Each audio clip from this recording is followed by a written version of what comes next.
A lot of people get condemned because they confuse temptation with sin. And James chapter 1 is a very great chapter on that. James in chapter 1. I say this so that you can be delivered from condemnation. Temptation is different from sin, just like, to use a medical example, a common example, which is the example James uses, that is different, like every woman has in her body the human eggs that can become a baby. But it cannot become a baby without conception. Only when conception takes place, that egg becomes an embryo and becomes a baby. So James says here, James 1:15, lust, when it is conceived, gives birth to sin. Otherwise it's not sin. That means if I'm tempted to something, that's like there's something within me that has got the potential to become a sin. Like a woman's egg has the potential to become a baby, but if there's no conception, there's no baby.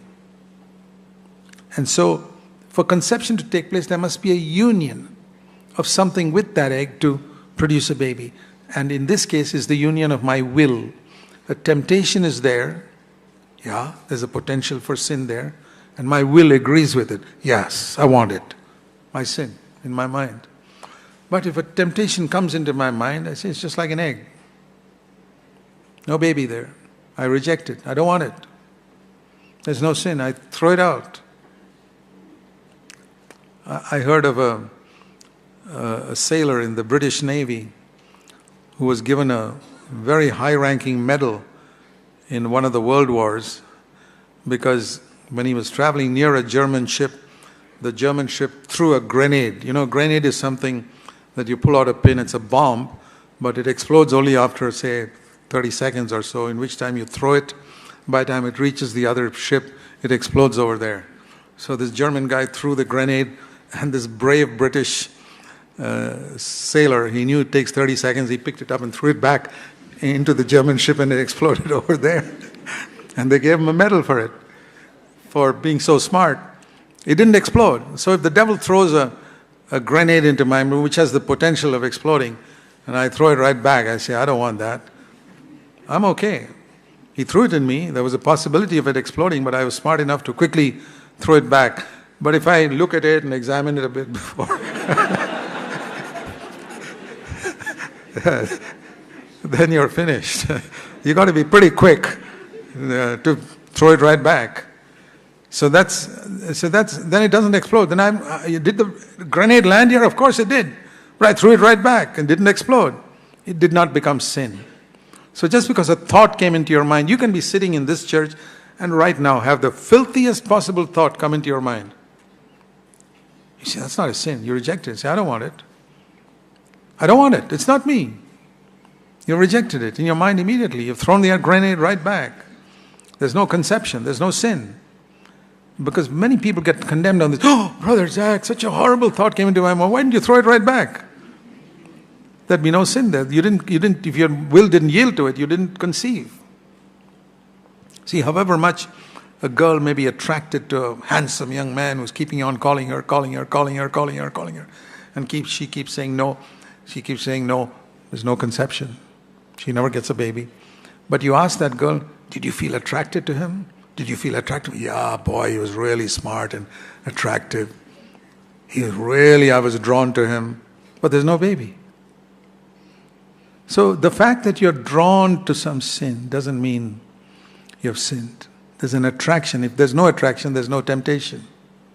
You know that? If the tree of knowledge of good and evil was filthy, smelly, full of thorns and stinking, like a toilet, dirty toilet, and the Lord told Adam, don't go near that. He said, thank you, I don't want to go anywhere near it. Why did God make it so attractive? Probably the most beautiful tree in the garden. To ask him, am I more important to you than this attractive thing I created? Was he attracted? Yes. Eve was attracted, but she did not sin. When she took it, that's when she sinned. Remember this, you're attracted to something, you haven't sinned. For example, if God had made every woman in the world old and haggard and white-haired and with drooping face and ugly and said, don't lust after women. No. You'd say, no problem, Lord. Absolutely. Every woman's like that. But God has made some of them so attractive. And He's saying to you, do you love me, the Creator, more than what I created? Same question that came to Eve. Do you love the Creator or the created? In almost every temptation, that is the question. Say, no, God, I choose you.